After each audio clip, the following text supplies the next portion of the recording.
Hello friends, welcome to EduACS your education mentor. So friends, आज के session में हम लोग बात करने वाले हैं KSB की काउंसलिंग के बारे में, न्यू एकेडमिक सेशन 2023 के बारे में। तो KSB को लेके काफ़ी कैंडिडेट्स की काफ़ी क्वेरीज आती हैं, कमेंट भी काफ़ी ज़्यादा आते हैं, मैम KSB के लिए वीडियो बनाइए। तो इस वीडियो में हम जो टॉपिक कवर करने वाले हैं KSB के, वो हम बात करने वाले हैं डिफेंस कैटेगरीज़ की। आप लोग जानते हैं कैटेगरीज होती हैं डिफेंस में। सेकंड, एज लिमिट की, एज लिमिट को लेके भी कैंडिडेट को काफ़ी कन्फ्यूज़न रहती है, मैम मेल के लिए फीमेल के लिए क्या एज रहेगी। साथ साथ एलिजिबिलिटी क्राइटेरिया क्या रहेगा, कट ऑफ क्या रहेगा, काउंसलिंग का प्रोसेस क्या होता है, रिक्वायर्ड डॉक्यूमेंट्स क्या होते हैं, और काउंसलिंग ऑफलाइन होती है या ऑनलाइन, ये सारे डाउट कैंडिडेट्स को रहते हैं, और सीट्स भी कितनी अवेलेबल हैं। तो इन सब के बारे में हम बात करेंगे। फर्स्ट हम लोग बात कर लेते हैं। देखिए, KSB की ऑफिशियल वेबसाइट आप लोगों की जो है वो है ksb.nic.in। ये आप लोगों की ऑफिशियल वेबसाइट है KSB की, आप इस पर विजिट करेंगे। तो KSB बेसिकली होता क्या है, केंद्रीय सैनिक बोर्ड। आप सब जानते हैं हमारे इंडिया में जो स्टेट हैं जितने भी, उनके जो गवर्नमेंट कॉलेजेस हैं, वो गवर्नमेंट कॉलेजेस में कुछ कॉलेजेस में आप लोगों का क्या होता है, सीट अवेलेबल होती हैं। जो हमारे KSB के कैंडिडेट्स होते हैं, जो डिफेंस वाले कैंडिडेट्स होते हैं, उनके लिए सीट अवेलेबल होती हैं। तो ये किन किन स्टेट में है, दिल्ली में है, राजस्थान में है, यूपी में है, केरल में, उत्तराखंड में, MP में है, झारखंड में है आप लोगों की, और बिहार में भी है, छत्तीसगढ़ में भी है, वेस्ट बंगाल में भी है, ये आप लोगों का हरियाणा में भी और चंडीगढ़ में भी है, जहाँ पे आपका डिफेंस की कैटेगरी चलती है, डिफेंस की कट ऑफ जाती है। तो वो तो एक आप लोगों की स्टेट लेवल पे जाती है कि स्टेट में इस कॉलेज के लिए कितनी कट ऑफ गई है डिफेंस के कैंडिडेट्स के लिए। और सेकंड होता है आप लोगों का KSB की जो पोर्टल बना हुआ है, इसमें जो आप लोगों की कट ऑफ जाती है कि सारे जितने भी हमारे जो हैं डिफेंस वाले ऐसे गवर्नमेंट कॉलेज हैं जिनमें डिफेंस का कोटा चलता है, वो सभी अपनी सीट्स देते हैं, कुछ कुछ सीट्स देते हैं, जिससे आप लोगों का KSB का कोटा तैयार होता है। इसमें सिर्फ एलिजिबिलिटी की बात करें तो इसमें सिर्फ वही कैंडिडेट अप्लाई कर सकते हैं जिनके मदर, जिनके फादर, जिनके गार्जियन डिफेंस कोटा से ताल्लुक़ रखते हैं, आर्मी से ताल्लुक़ रखते हैं, या आप लोगों की जो मिलिट्री की सर्विसेज होती हैं उनसे उन लोगों का ताल्लुक़ है। तो इस कंडीशन में आप लोग KSB के लिए जाके अप्लाई कर सकते हैं। तो बेसिकली ऑफिशियल वेबसाइट आप लोगों की ये है। एलिजिबिलिटी वाइज डिफेंस से आपके पेरेंट्स का, गार्जियन का ताल्लुक़ होना चाहिए। और अब हम लोग बात कर लेते हैं एडमिशन की, इंस्ट्रक्शंस की, काउंसलिंग के प्रोसेस की, कट ऑफ की भी आगे बात करेंगे।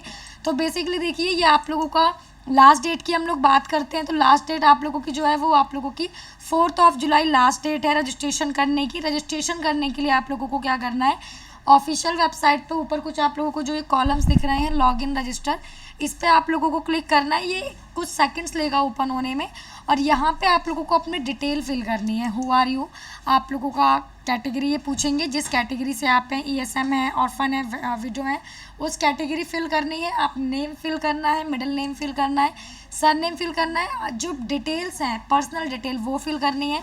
Type of service of ESM ये फिल करना है। यहाँ पे फिर आप लोगों को अपना एड्रेस फिल करना है।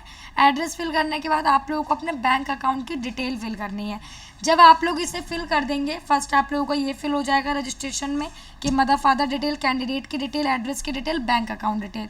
फिर आप लोगों को क्या करना है, आगे इसको प्रोसीड करना है। जब आगे आप लोग इसको प्रोसीड करेंगे तो आप लोगों से हो सकता है एजुकेशन के डॉक्यूमेंट डिटेल्स मांगेगा, प्लस डॉक्यूमेंट्स मांगेगा। डॉक्यूमेंट्स तो ये लेगा ही लेगा, क्योंकि डॉक्यूमेंट्स की इन्होंने लिस्ट दी हुई है कि क्या क्या डॉक्यूमेंट्स अपलोड करने हैं, जिसकी भी हम अर्लियर बात करेंगे। तो इस तरीके से आप लोग यहाँ पे जाके रजिस्ट्रेशन करेंगे। 1 टाइम रजिस्ट्रेशन है। अगर 1 टाइम में रजिस्ट्रेशन में मिस्टेक हो जाती है, फॉर्म प्रोसीड हो जाता है, सेकंड ऑप्शन नहीं दिया जाएगा, तो 1 टाइम में ही रजिस्ट्रेशन करना है। तो ध्यान से डॉक्यूमेंट से मैच करके आप सभी लोग अपना रजिस्ट्रेशन करें। इंस्ट्रक्शंस की बात कर लेते हैं। ये 7 पेज का ये आप लोगों को यहीं प्रोवाइड होगा। होम पेज पे जब आप लोग विजिट करेंगे तो होम पेज पे आप लोगों को यहीं पे एडमिशन का टैब ओपन करना है, और ये जो आप लोगों के 4 नोटिसेज हैं, इनमें आप लोगों का लास्ट ईयर का रिजल्ट भी है, जिस पे बेस पे हमने कट ऑफ बना के तैयार किया आप लोगों के लिए, और साथ एलिजिबिलिटी सर्टिफिकेट भी है, किस तरीके से अप्लाई करना है वो भी है। तो ये हम यहाँ पे ओपन कर लेते हैं। 7 पेज का है, और आप जानते हैं NEET is compulsory. Eligibility basically यही है कि इस इंडियन होने चाहिए, इंडियन नेशनल्स के लिए सिर्फ ये है, और वही कि जो है wards, widow, wifes of defence personnel from army, navy and air force from priority 1 to 9 आप लोगों की होनी चाहिए। प्रायोरिटी जो चलती है, 9 प्रायोरिटी चलती है आप लोगों के डिफेंस कोटा में, जिसकी अभी हम आगे जाके बात करेंगे। नीट का आप लोगों का जो है वो कंपलसरी है, नीट आप लोगों ने दिया होना चाहिए। एज की हम लोग अगर बात कर लेते हैं तो एज का काफ़ी ज़्यादा कैंडिडेट्स को कन्फ्यूज़न रहता है, मैम मेल के लिए क्या एज रहेगी, फीमेल के लिए क्या एज रहेगी। तो एज का क्राइटेरिया बेसिकली आप लोगों का ये है, candidate should have attend the age of 17 years. 17 तो आप होने ही चाहिए, मेल फीमेल दोनों 17 होने चाहिए। और जो आप लोगों का सन होता है, जो बेटा होता है, वो सन ऑफ सर्विसमैन या एक्स सर्विसमैन, जिस भी कैटेगरी से आप आते हैं प्रायोरिटी 1 टू प्रायोरिटी 9 में, तो उसमें जो आप लोगों का सन है उनकी जो एज होनी चाहिए वो 25 more than 25 years of age are not eligible. अगर 25 साल से ज़्यादा का आपका सन है तो उस कंडीशन में वो एलिजिबल नहीं है केएसबी की कोटा की काउंसलिंग के लिए, डिफेंस कोटा से। Daughter if married and are not dependent should not apply. Daughter अगर मैरिड है और डिपेंडेंट नहीं है अपने पेरेंट्स पे, अपने गार्जियन पे, दैट उस कंडीशन में डॉटर जो है वो नहीं अप्लाई कर सकती है, एलिजिबल नहीं रहेंगी। तो बेसिकली एज का क्राइटेरिया यही है। सेकंड इंस्ट्रक्शंस की हम लोग बात कर लेते हैं। द फॉलोइंग इंस्ट्रक्शन, तो देखिए वन टाइम होगा, वन टाइम रजिस्ट्रेशन करना है, रजिस्ट्रेशन में मिस्टेक हो जाएगी, सेकंड ऑप्शन नहीं दिया जाता है आप लोगों को, तो वन टाइम में ही अपने लोगों को अच्छे से रजिस्ट्रेशन यहाँ पे कर लेना है। और यहाँ पे बात करते हैं मिसलीडिंग क्या, रॉन्ग मिसलीडिंग। आप लोग पहले अपना फॉर्म प्रोसीड करेंगे, पहले रजिस्ट्रेशन करेंगे, पहले रजिस्ट्रेशन आप लोग जब कर लेंगे तो उसके बाद रजिस्ट्रेशन करने के बाद आप लोगों के पास एक कॉल आती है, आपकी मेल पे रिवर्ट आता है, जो मेल आईडी आप लोग अपनी फिल करेंगे। और इस बात का ध्यान रखना है, मेल आईडी रजिस्टर्ड फिल करें। एनटीए में, नीट में जो आप लोगों ने कॉन्टैक्ट नंबर फिल किया था वो कॉन्टैक्ट नंबर रजिस्टर्ड वाला आप लोग अपना फिल करें। आप लोग अपना, वो लोग आपके पास कॉल करेंगे, क्यों कॉल करेंगे, the reason is only that कि रजिस्ट्रेशन फॉर्म फिल हो गया है। काउंसलिंग आप लोगों की केएसबी की ऑफलाइन होती है, सारे डॉक्यूमेंट्स लेके आप लोगों को जाना होता है, ओरिजिनल ले जाना होता है, फ़ोटोकॉपीज़ ले जानी होती हैं, एलिजिबिलिटी का सर्टिफिकेट ले जाना होता है। वो डॉक्यूमेंट्स क्या क्या है, वो एलिजिबिलिटी सर्टिफिकेट कहाँ से मिलेगा, वो किस तरीके से फिल करना है, उसकी अभी हम आगे बात करेंगे। तो वो आप लोगों के पास कॉल करते हैं बेसिकली इसलिए आप लोगों को बताने के लिए कि आपका फॉर्म डन हो गया है। अभी आप लोगों को देखिए, ये लोग यहाँ पे एड्रेस ले देते हैं, ये एड्रेस है, यहाँ पे आप लोगों को पहुँचना होता है काउंसलिंग के लिए, बट अभी नहीं पहुँचना है जब तक आपके पास कोई कॉल नहीं आएगा, कोई मेल नहीं आएगा, कोई आप लोगों के पास मैसेज नहीं आएगा। जो आपका registered contact number, registered mail ID है जिनसे वो लोग आपसे कांटेक्ट कर सकते हैं, तब तक आप लोगों को कहीं भी नहीं जाना है। काउंसलिंग आप लोगों की बेसिकली जो होती है वो आप लोगों की ऑफलाइन काउंसलिंग होती है। आगे हम लोग बात करते हैं appendix A and appendix B is compulsory for all the candidate. तो अपेंडिक्स ए क्या होता है, अपेंडिक्स बी क्या होता है। अपेंडिक्स बी आप लोगों का आगे आएंगे परफॉर्मेंस, उनको भी हम लोग देखेंगे। तो मान लीजिए आप लोगों ने रजिस्ट्रेशन के लिए अप्लाई कर दिया केएसबी के, और अब आप लोग ऑफलाइन काउंसलिंग के लिए नहीं जा पा रहे हैं। तो अब आप लोग अगर ऑफलाइन काउंसलिंग के लिए नहीं जा पा रहे हैं तो आपके बाद जिस कैंडिडेट ने अप्लाई किया था, क्योंकि सीट्स लिमिटेड हैं, सीट इतनी नहीं है ऑल इंडिया में। देखिए ओवरऑल इंडिया में काफ़ी ऐसे स्टूडेंट्स हैं, काफ़ी ऐसे कैंडिडेट हैं जिनके पेरेंट्स का, जिनके गार्जियन का ताल्लुक जो होता है वो आर्मी कोटा से होता है, डिफेंस कोटा से होता है। तो सारे कैंडिडेट अप्लाई करते हैं, सीट्स लिमिटेड है, ज़्यादा सीट्स नहीं है, वो भी आप लोगों की कैटेगरी में डिफ़ाइन है, प्रायोरिटी में डिफ़ाइन है, सीट ज़्यादा नहीं है। तो अगर आप उस टाइम पे नहीं पहुँचे जो आप लोगों की ऑफलाइन काउंसलिंग का टाइम है, तो आपके बाद का जो कैंडिडेट पहुंचा है, नो मैटर कि उसकी मेरिट नंबर क्या है, उसकी रैंक क्या है, उसकी मेरिट आपसे ज़्यादा है, आपसे कम है, कुछ मैटर नहीं करता है। आप नहीं पहुंचे तो आपके बाद वाले कैंडिडेट को वो लोग दे देंगे ऑफलाइन में पार्टिसिपेट करने का मौका, और आपको नहीं मिलेगा। तो अपेंडिक्स ए एंड अपेंडिक्स वही, अपेंडिक्स ए है विलिंगनेस के लिए एंड अपेंडिक्स बी है अनविलिंगनेस के लिए। दोनों फॉर्म कंपलसरी हैं, आप लोग जा सकते हैं तो विलिंगनेस का फॉर्म फिल होता है, नहीं जा सकते हैं तो अनविलिंगनेस का फॉर्म फिल होता है, और ये मैंडेटरी है। वहाँ पे कोई भी आप लोगों का रीज़न नहीं चलता है कि आप इस वजह से नहीं जा पाए, क्योंकि डॉक्यूमेंट के बेस पे सारा काम हो रहा है। उन्होंने अपने ऑफिशियल अपेंडिक्स आप लोगों को बना के दिए हैं, तो इनके बेस पे सारी चीज़ें आप लोगों की होती हैं। If for unavoidable person the date of counselling at is not as per the convenience of the candidate, he she has no inform in writing email requesting for a subsequent date, such extension of counseling date is permitted only once। तो अगर आप लोगों को ये लगता है कि आप लोगों का जो भी रीज़न है आप लोग ऑफलाइन काउंसलिंग में नहीं जा पाए, तो आप कोई मेल कर देंगे तो उसका कुछ हो जाएगा, ऐसा कुछ भी नहीं होगा। उनकी एक डेट रहती है, उस डेट में सबको पहुंचना होता है। 25 से 30 सीटें होती हैं, उसमें भी अगर वो अलग अलग दिन काउंसलिंग रखेंगे ऑफलाइन की तो कैसे होगा, ऐसे नहीं होता है। आप लोग नहीं जा पा रहे, वो आप लोगों का अपने रीजंस हो सकते हैं जो भी, बट आप लोगों को अगेन मौका नहीं दिया जाता है। Any candidate to whom MBBS BDS seat offered but he she fails to give willingness and willingness certificate by specific date mentioned by KSB secretary his her candidate will be cancel and his her seat will be pass to the next candidate, जिसके लिए हम earlier बात कर रहे थे कि आप लोगों ने विलिंगनेस अनविलिंगनेस का फॉर्म तो फिल कर दिया, बट आप लोग उस दिन अवेलेबल नहीं है जिस दिन काउंसलिंग है आप लोगों की ऑफलाइन की, तो अब आप लोगों का जो मौका है वो दूसरे कैंडिडेट्स को दे दिया जाएगा, नो मैटर कि उसकी मेरिट आपसे कम है या आपकी रैंक में और उसकी रैंक में कितना डिफरेंस आ रहा है। ये हमारे डॉक्यूमेंट्स हैं। ये प्रायोरिटीज़ क्या है 1 to 9 उसकी भी हम बात करेंगे। हमने ये जो आप लोग के इंस्ट्रक्शंस आए हैं पेज नंबर 1 से स्टार्ट किए हैं, तो हम अप डाउन नहीं कर सकते हैं, 1 by 1 स्टार्ट करेंगे।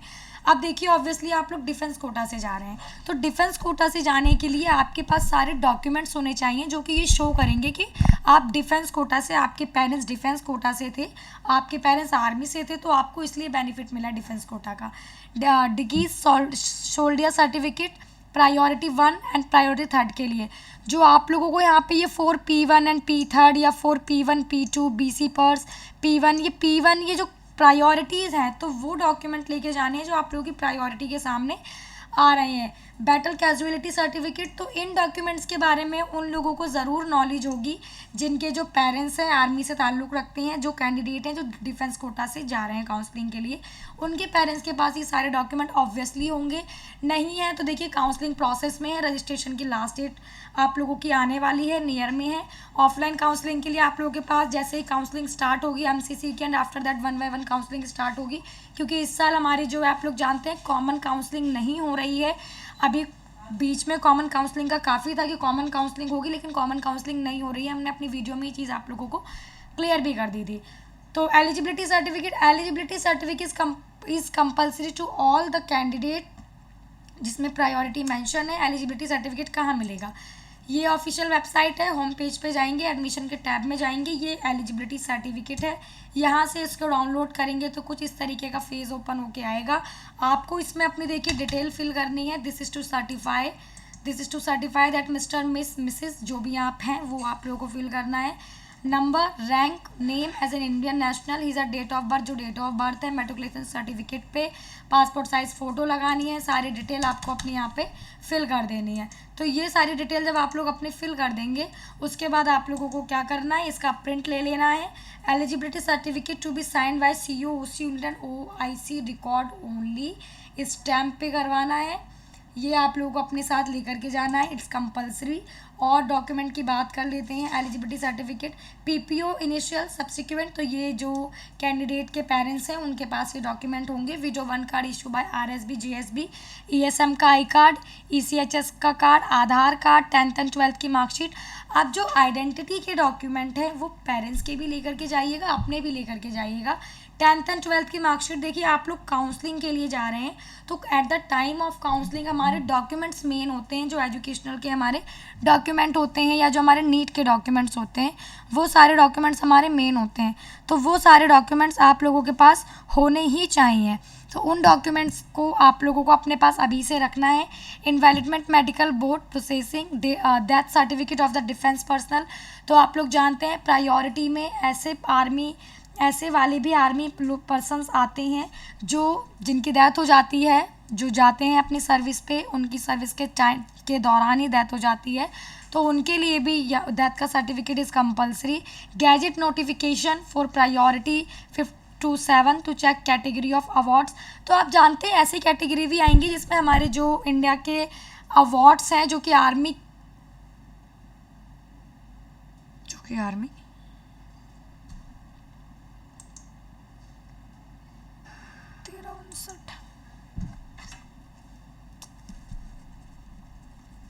जो कि हमारे आर्मी पर्सन्स होते हैं उनके लिए डिसाइड किए गए हैं, जो कि अवार्ड्स उन्हें दिए जाते हैं, जो प्रायोरिटी में अभी आएंगे। सर्विस का सर्टिफिकेट, अब सर्विस का सर्टिफिकेट आप लोग जानते हैं जो भी आर्मी से ताल्लुक़ रखते हैं उन्हें ये चीज़ पता है कि उनका एक टाइम पीरियड होता है, टाइम ड्यूरेशन होता है सर्विस का, वो ड्यूरेशन आपने कंप्लीट करनी होती है।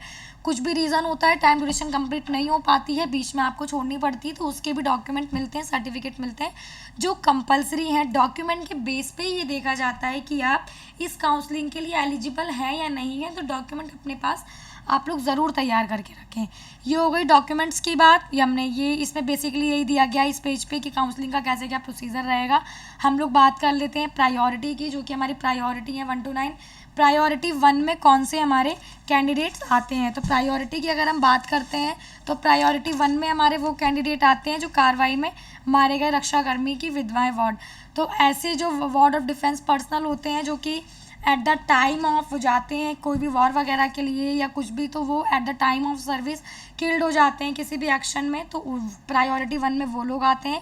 प्रायोरिटी 2 में वो लोग आते हैं ward of disable in action and board out from service, जो कोई भी कार्रवाई में विकलांगों के वार्ड और सेवा से बाहर कर दिया जाता है। वो विकलांग हैं, कोई बोर्ड आउट हो गया, कुछ एक्शन हो गया, डिसेबल हो गए, तो उनको बीच में छोड़ना पड़ता है। 2 में वो आते हैं रक्षाकर्मियों की विधवाएं वार्ड जिनकी मृत्यु हो गई है सैन्य सेवा के कारण, मृत्यु के साथ सेवा में।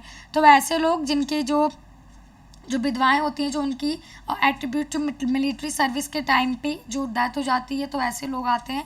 वार्ड 4 में कौन आते हैं? Ward of disable in service and board out with disability attributable to military service. सेवा में ऐसे विकलांगों के वार्ड, उनके साथ बोर्ड आउट सैन्य सेवा के कारण जो विकलांगता वाले लोग होते हैं वो आपके प्रायोरिटी 4 में आते हैं।